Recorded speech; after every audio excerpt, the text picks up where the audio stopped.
también es importante que lleguen a estas posiciones personas o perfiles que hayan pasado ya por eso, por una elección de ese tamaño, ¿sí?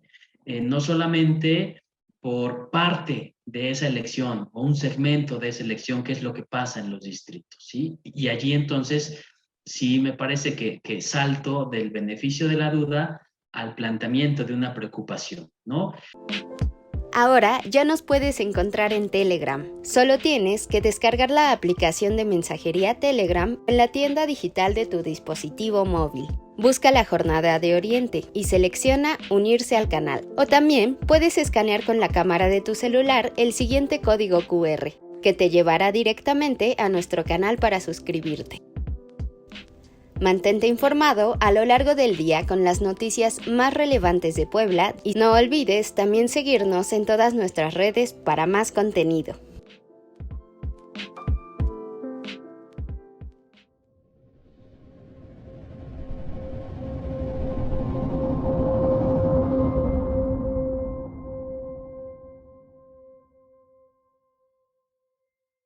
Buenas noches, les doy la bienvenida al programa Las Reporteras que la Jornada de Oriente difunde en sus redes sociales. Esta noche del lunes 5 de septiembre vamos a hacer una revisión del Instituto Electoral del Estado, de la nueva presidenta que tendrá a partir del 3 de noviembre para conducir este organismo responsable de arbitrar las elecciones locales en Puebla y que tendrá un papel muy importante en 2024 porque en este año se van a renovar todos los cargos de elección popular, incluida la gobernatura, que es un puesto muy disputado por las fuerzas políticas, por los actores políticos. Por esa razón se encuentra con nosotros Roberto Alonso. Él es coordinador del Observatorio de Participación Social y Calidad Democrática de la Universidad Iberoamericana. Roberto, ¿cómo estás? Buenas noches. Hola Mónica, ¿qué tal? Buenas noches, un placer estar contigo y con el auditorio de las reporteras. Muchas gracias, Roberto. Pues antes de empezar esta charla, antes de escuchar tu análisis de la designación que aprobó el Instituto Nacional Electoral para la presidencia de este Instituto Electoral del Estado, me gustaría que contextualizáramos la situación de Puebla con dos intervenciones que realizaron el presidente del INE, Lorenzo Córdoba, y el consejero Ciro Murayama. Estas intervenciones las emitieron en el momento en el que estaban evaluando a todos los aspirantes a la presidencia del instituto. Ellos comentaron lo siguiente y vamos a pedir a nuestro productor que reproduzca los videos, por favor. Puebla es un estado muy conflictivo, muy complejo. La relación de los poderes y las denuncias al propio instituto electoral de sesgo, de subordinación, de usted vaya a saber lo que quiera. Ya perdí la cuenta de cuántas denuncias se han presentado en contra de consejeros electorales en el caso de Puebla, ¿no? Es un estado en enorme complejidad.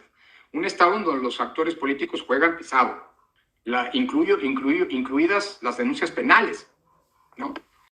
Encabezar ese barco que va a ir a navegar en medio de tormentas.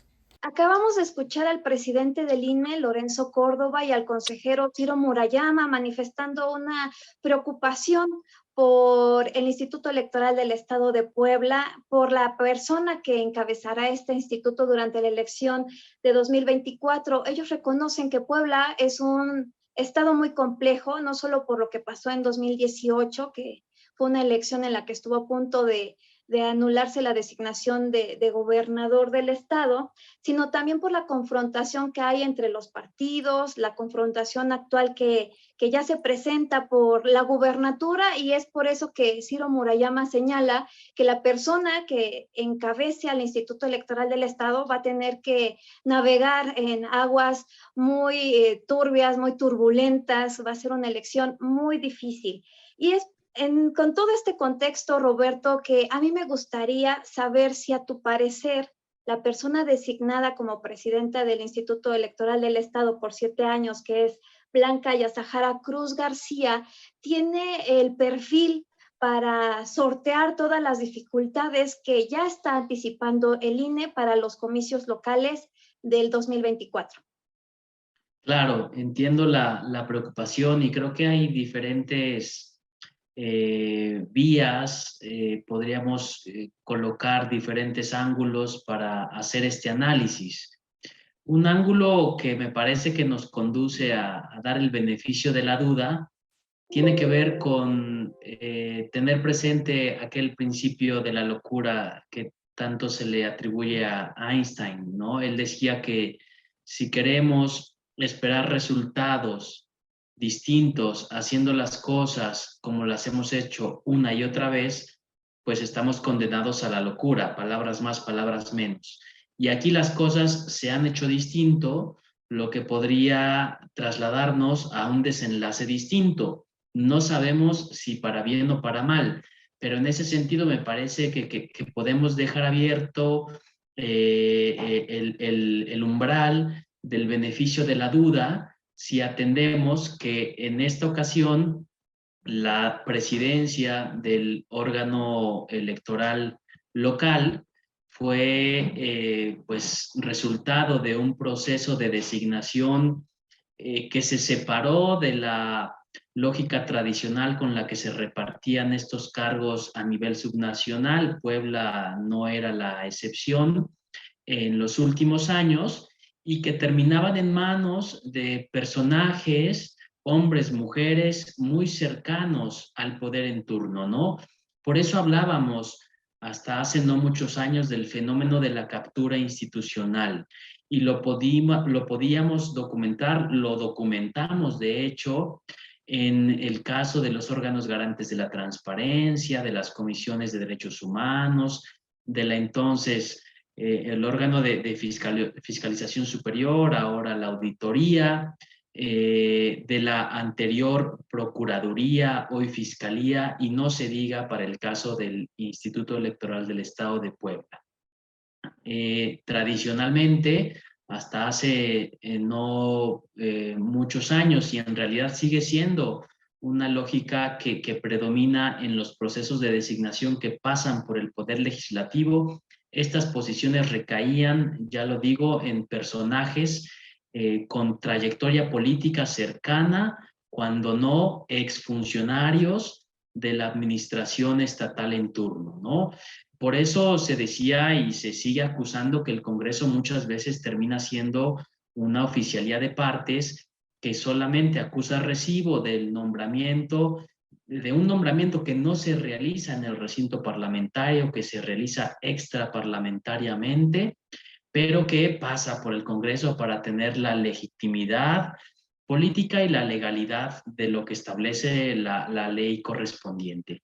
En este caso cambió radicalmente el procedimiento, cambiaron las reglas del juego y de hace unos años a la fecha, particularmente desde la reforma electoral más reciente a nivel federal, es el Instituto Nacional Electoral el que designa estas posiciones, porque en buena medida habría que recordar que esa reforma electoral tuvo como argumento el que eran justamente los gobiernos en turno los que se apoderaban de esta institucionalidad y que por tanto los órganos electorales, en lugar de gestionar de manera positiva, de manera independiente y de manera profesional el conflicto electoral, en realidad formaban parte del conflicto, ¿sí? Al asumir una de las partes, la bandera, la causa, la racionalidad de una de las partes, darle la espalda a la otra y por tanto hacer del conflicto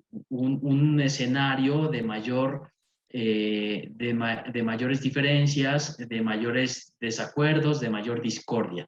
Por ello, el Instituto Nacional Electoral decidió tomar en sus manos estas designaciones y lo que hemos visto, hay que decirlo, no solamente con la llegada de Blanca Cruz a la presidencia del OPLE, sino también con las designaciones de consejeros y consejeras de quienes ya han terminado sus periodos, es que ya no están llegando al Instituto Electoral aquellos perfiles, aquellas trayectorias políticas que habían estado buscando posiciones de poder en estos órganos con autonomía constitucional, que parecía que les daba igual ser expertos un día en transparencia, otro día en derechos humanos, otro día en auditoría y otro día en asuntos electorales, porque participaban en todas las convocatorias y terminaban en alguna de estas posiciones, representando en realidad o como extensión del poder en turno.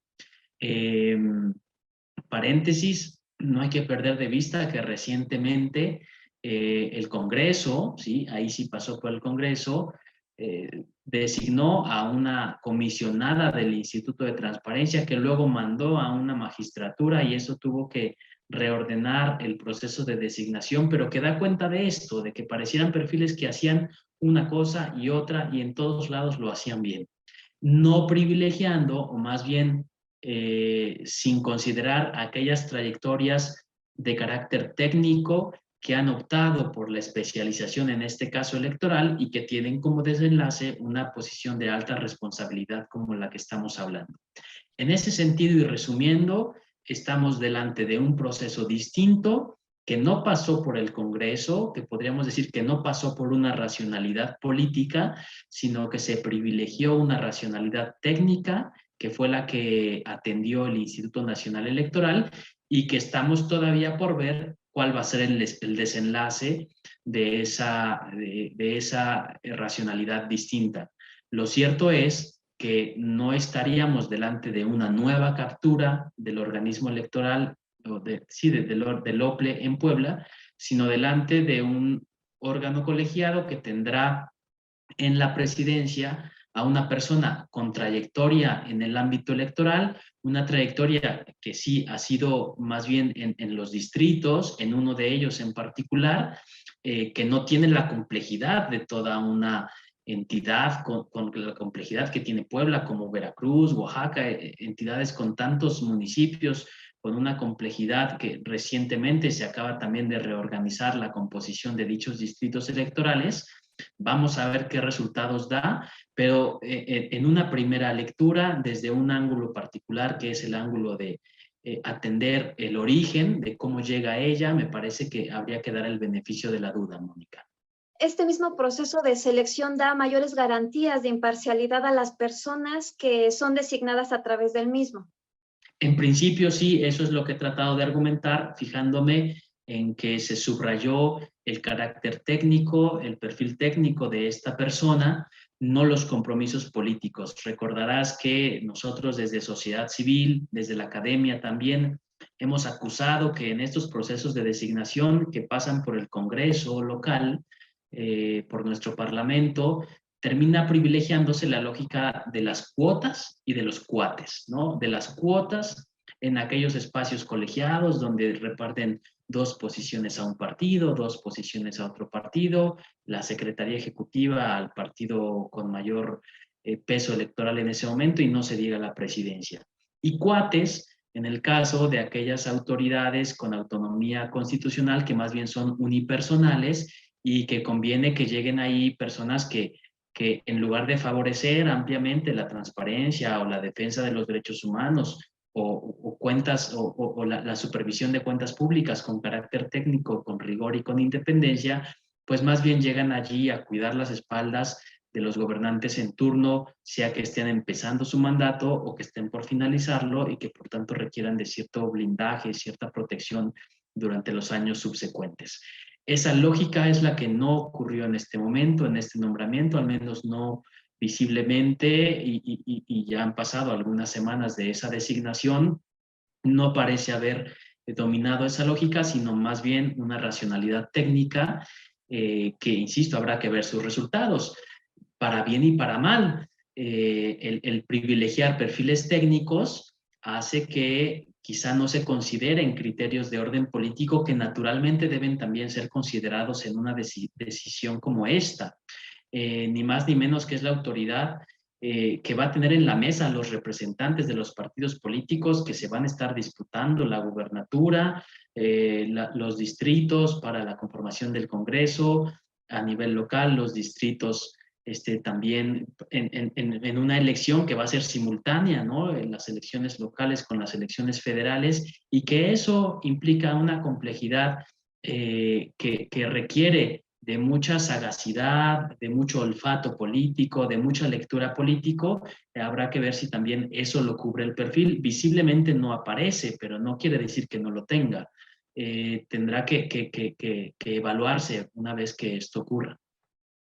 Roberto, una situación similar se enfrentó en 2021, ahora que hablas de los perfiles técnicos que están llegando al Instituto Electoral del Estado por designación del INE.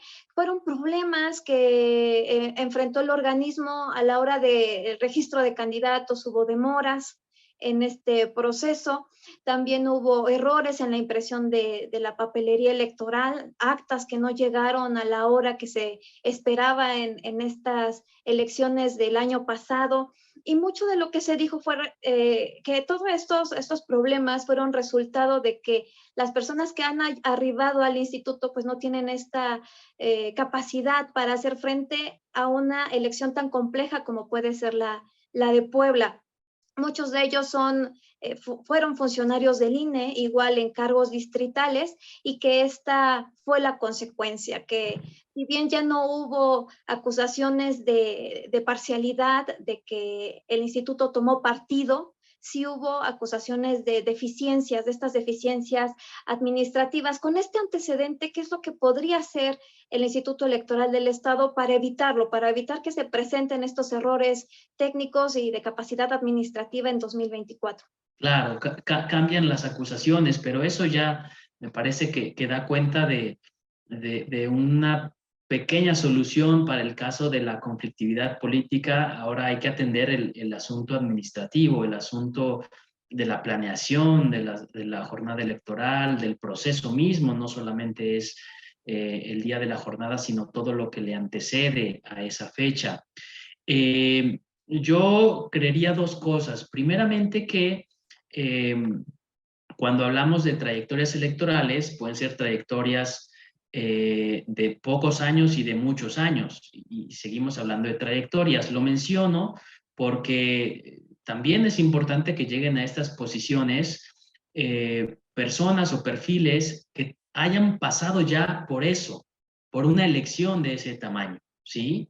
No solamente por parte de esa elección o un segmento de esa elección, que es lo que pasa en los distritos, ¿sí? Y allí entonces sí me parece que salto del beneficio de la duda al planteamiento de una preocupación, ¿no? ¿Qué se requiere para atenderla? Bueno, vamos a llegar allí, pero en principio sí señalar que las trayectorias que se privilegian con racionalidad técnica deben considerar también experiencia política, ¿sí?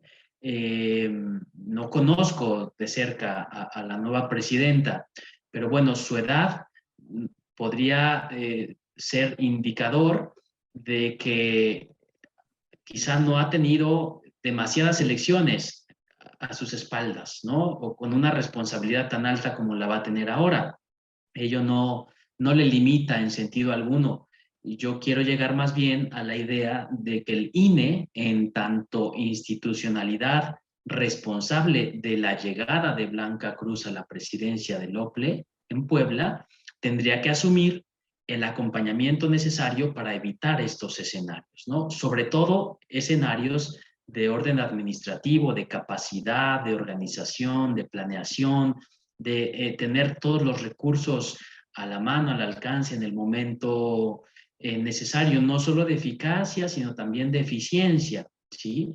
En ese sentido, tal y como reclamábamos al Congreso local por la responsabilidad política en la designación de perfiles que terminaban capturando las instituciones, ahora tendríamos que trasladar nuestros reclamos, nuestras demandas al Instituto Nacional Electoral, que es el responsable de esta designación, para que dé todo el acompañamiento necesario, ¿sí?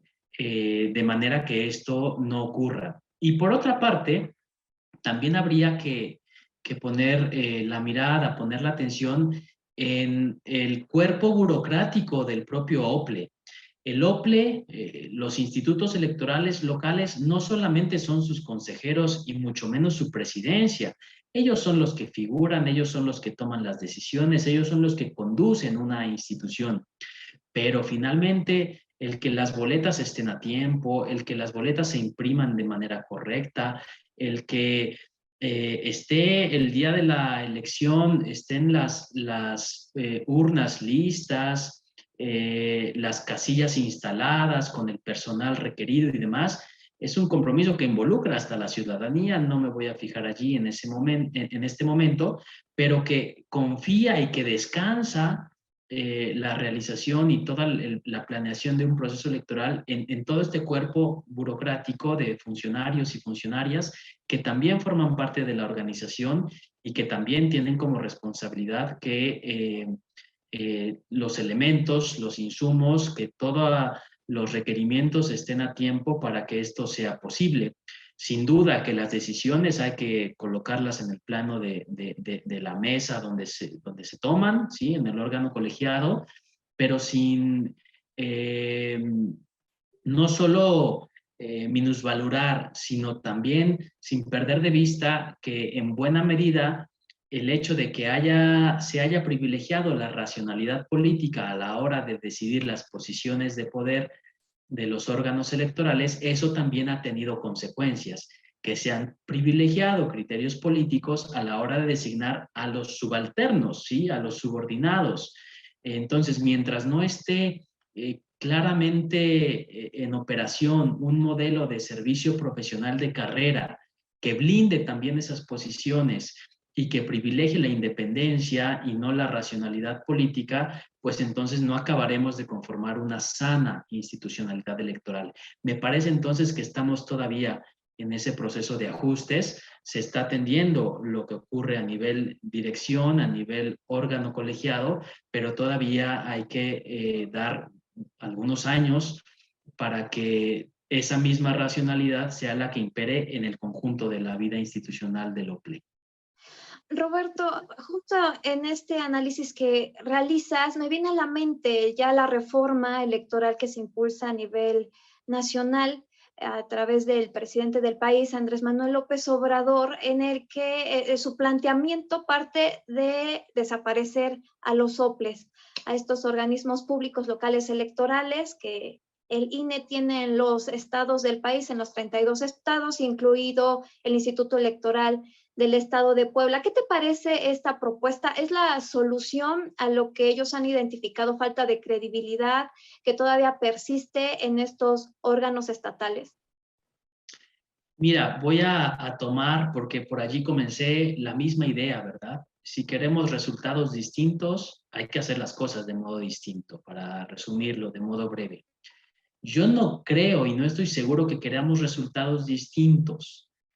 La institucionalidad electoral que tenemos ha permitido ya a nivel federal 3 alternancias y ha permitido también muchas alternancias a nivel local. A mí me parece que no estamos delante de una necesidad de refundarlo todo para conseguir un resultado diametralmente opuesto al que tenemos, o al menos un giro, un golpe de timón tan pronunciado que logremos otra cosa. Yo creo que las elecciones en términos generales se hacen bien en este país, sin duda. Hay cosas que atender. La iniciativa del presidente Andrés Manuel López Obrador se fija, por ejemplo, en el asunto del financiamiento a los partidos políticos, y creo que esa es una discusión que tenemos pendiente, un financiamiento que es descomunal. Si ahorita, perdón que me salga del tema y que entre al terreno pantanoso de la política, pero si ahorita vemos lo que vemos en el partido mayoritario, en Morena, la llegada de perfiles que vienen de otros partidos, refugiándose o buscando recuperar posiciones de poder, pero que más bien ubicamos con tradiciones o con generaciones priistas de antaño y que ahora los vemos en Morena, no es sino reflejo de eso, de que están tras las bolsas de dinero que reparte nuestro sistema electoral año con año. Entonces, creo que es importante fijarnos en el asunto de los recursos que reciben los partidos políticos, pero tanto así como refundar la institucionalidad electoral, renombrando al instituto ahora como un Instituto Nacional de Elecciones y Consultas, desapareciendo a los OPLES, creando o transformando el tribunal más bien en una sala superior del Poder Judicial, cambiando la forma en cómo vamos a integrar los congresos, ya no atendiendo al principio de representación proporcional, sino fundamentalmente ya no con el sistema de mayoría, sino dándole el mayor peso a la representación proporcionalidad pura, ¿sí? Que es lo que propone esta iniciativa, reduciendo el tamaño de los congresos, es repensarlo todo, y me parece que no estamos en ese momento, digamos, como país. Seguramente sí, el partido en el poder busca transformar el sistema electoral en orden a que no ocurra lo que ellos padecieron en su momento en 2006, en 2012. Pero esa es solamente su mirada. Y a la hora de pensar en términos de democracia electoral, lo fundamental son los consensos en las reglas. Porque si no hay consenso en las reglas del juego, pues no hay partido posible. Y hablo de un partido de fútbol. Si no hay consenso en que el árbitro va a marcar las fueras de lugar con las reglas que se han acordado, que tales faltas se van a sancionar con una llamada de atención, con una segunda llamada, con una tarjeta amarilla, con una tarjeta roja, en función de la gravedad de las mismas. Si no estamos de acuerdo en que el partido va a durar 90 minutos, con posibilidad de un tiempo extra o de minutos extra por el tiempo perdido. Si no estamos de acuerdo en lo central, todas y todos, entonces va a terminar predominando una sola mirada, una sola manera de entender las reglas del juego, y que luego vamos a querer imponer a las otras fuerzas políticas. Entonces, yo lo que digo es, nuestro sistema electoral funciona, necesita operaciones. Yo no creo que necesite cirugía mayor, sí necesita cirugías, sí hay que atender a algunas cosas que venimos arrastrando, ¿no? El tema de la fiscalización de los recursos, no solamente de la entrega, sino de la misma fiscalización de los recursos, revisar el tema de las causas de nulidad, ¿no? Los partidos políticos son expertos en darle la vuelta a las causas vigentes e ir inaugurando las que luego se van a terminar legislando, ¿no? Porque son muy hábiles, muy astutos a la hora de pasarlas por encima o de moverse en el límite de la ley para no ser sancionados, y luego cuando son sancionados, pues con la mano en la cintura pagan una sanción porque no son sus recursos, son los recursos públicos que van recibiendo año con año. En ese sentido, creo que bueno, hay que partir también de la premisa de que en este momento la mayoría legislativa no cuenta con los votos necesarios para pasar una reforma constitucional, pero que eso no tendría por qué evadir el debate necesario para seguir perfeccionando, porque esto nunca termina, es una revisión y una tarea constante de ir perfeccionando nuestro sistema electoral con miras a privilegiar pues lo que son los principios fundamentales de legalidad, equidad, imparcialidad, etcétera, sana competencia, pluralidad y demás. Entonces, ¿tú crees que el partido en el poder, Morena, que tiene la mayoría en el Congreso de la Unión, debería de elegir sus batallas en lugar de emprender esta gran guerra para reestructurar a todo el sistema electoral, político electoral del país? Debería de elegir sus batallas y entre esas tú identificas los recursos que se asignan a partidos. Estos sí tienen que disminuirse. Sí, el voto electrónico, por ejemplo, me parece que es otra de las necesidades que tenemos en nuestra institucionalidad electoral y que está planteando la iniciativa, y que creo que es importante retomarla. Hay que ver cuál es el balance más sano, el mejor equilibrio del tamaño de los congresos a nivel subnacional. Desde ya son muy heterogéneos, pero hay que revisar si realmente corresponden al tamaño de la población y la capacidad de representar a las y los ciudadanos. Sí, yo creo que tu pregunta es una pregunta lógica según los argumentos que yo he planteado, elegir las batallas. Ahora, hay que asumir también que en buena medida la iniciativa presidencial en sí misma es una batalla política, ¿sí? Es una batalla para que sea esa mayoría legislativa la que pueda determinar las nuevas reglas electorales, para seguir atacando a la institucionalidad electoral actual, que no solamente está conformada por los partidos políticos, sino que fundamentalmente la representa el Instituto Nacional Electoral, que bien sabemos que es una de las instituciones más atacada desde la tribuna presidencial. Es decir, hay otra racionalidad detrás de la iniciativa que no solamente es la de lograr esos cambios, sino la de poner en la palestra pública, poner en la conversación pública la necesidad de que el instituto se reorganice, que no podemos seguir con un instituto que recibe tantos recursos, que no se comparan con lo que reciben otras instituciones en otros países, etc. Allí hay una batalla política que no hay que perder de vista. Es decir, la iniciativa muy seguramente el presidente tiene claro que no va a pasar, pero eso no le va a impedir seguir atacando al actual Instituto Nacional Electoral y seguir defendiendo lo que él considera que son causas justas y que hay que pelear ya posteriormente en lo pequeño, ¿no? En estas luchas en plural que tú planteas y que yo secundaría. Creo que esa no es la intencionalidad de esa iniciativa. No obstante, sí creo que digamos que el Parlamento, que las dos cámaras, que el Congreso de la Unión tendría que estar revisando eso.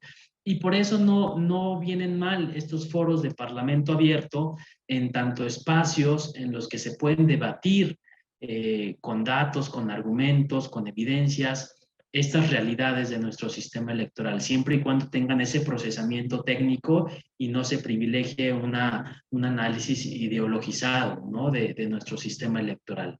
Ese sería mi balance. Roberto, me gustaría para terminar el tema, esta discusión que hemos abierto, saber tu opinión sobre el papel que ha jugado la oposición en el Congreso de la Unión, esta oposición encabezada por el PAN y el PRI ante esta reforma electoral. Ellos han dicho que no van a aprobar ninguna reforma para el presidente del país. ¿No es también cerrar esta posibilidad de mejorar las leyes electorales, las leyes que tenemos para los comicios en el Estado y a nivel federal? Cerrar esta posibilidad por una bandera política de no respaldar nada de lo que venga de presidencia. Sí, a mí me parece muy irresponsable esta posición en realidad. Y me atrevo a señalarlo con esa contundencia porque sabemos que las reformas constitucionales requieren mayorías calificadas, mayorías de 2/3. Y en este momento es cierto que Morena y sus aliados lo tienen cuesta arriba, lo tienen difícil. De manera que caer en el extremo de la moratoria, ¿sí? De decir, bueno, pues ahora nada, pues vamos, hasta con los términos con los que lo estamos planteando, termina siendo muy infantil. Pareciera más un berrinche que luego puede ser contraproducente, ¿sí? Porque al final el mensaje de la oposición es que no van a trabajar, ¿sí? Porque pareciera que en su cálculo estaría la posibilidad de que si sí trabajan, resulta risible, ¿no? Pero que si sí hacen su trabajo, por allí podría colarse alguna de estas iniciativas. Yo creo que los números no están sencillos, más bien están muy complicados de lograrse para el caso de la reforma electoral, para el caso del traslado de la Guardia Nacional a la Secretaría de la Defensa Nacional y para el caso, bueno, ya lo vimos, ¿no? Ahí perdieron tal cual la batalla legislativa de la reforma eléctrica. En ese sentido, argumentar el asunto de la moratoria, evadir el debate, evadir su trabajo, no le encuentro mayor sentido que estar prevenidos de que Morena pudiese lograr los votos necesarios con otras estrategias y que en una de esas pudiese fracturarse la oposición. Hay que decir también que si hoy día vemos lo que vemos en cuestión de seguridad pública, la famosa militarización de la seguridad pública y de otros aspectos de la vida pública, en buena medida se lo debemos a lo que hoy es la oposición. De manera que me parece eso muy irresponsable el asumir esta postura y sobre todo lo que ello representa, que es cerrar las puertas del recinto, que debería tenerlas permanentemente abiertas para toda discusión, no solamente en estos 3 ámbitos, en estas 3 materias, sino otros debates legislativos que están pendientes para atender pues la realidad del país, ¿no? Que no se reduce a lo electoral ni a la seguridad, ni al asunto de la energía o de la electricidad, sino que hay otros temas que requieren abordaje legislativo y que requieren de la construcción de acuerdos. Para eso es el recinto parlamentario, ¿sí? No para argumentar de manera simplona que una aplanadora se puede imponer y que por tanto es mejor cerrar las puertas y esperar a que haya una nueva conformación. Pues entonces nunca habría un parlamento funcional, ¿no? Porque luego se van a invertir los papeles y entonces será la nueva oposición la que va a argumentar lo mismo. Bueno, entonces no tiene sentido esa institución. Me parece eso irresponsable y grave la postura que asumieron estos partidos. Así es, Roberto, pues te agradezco mucho tu participación en el programa. Gracias por compartirnos tu análisis sobre estos temas tan espinosos, porque sí pueden resultar bastante espinosos, todo lo relacionado con la disputa electoral. Con gusto, Mónica. Buenas noches al auditorio que nos siguió y buen día para cuando nos vuelvan vuelvan a recuperar esta grabación. Un gusto estar con ustedes, Mónica. Así es, fue todo un gusto estar en esta transmisión. Gracias por compartir este espacio con nosotros. Me despido esta noche. Los veré en la próxima transmisión del programa Las Reporteras el lunes entrante. Hasta la próxima.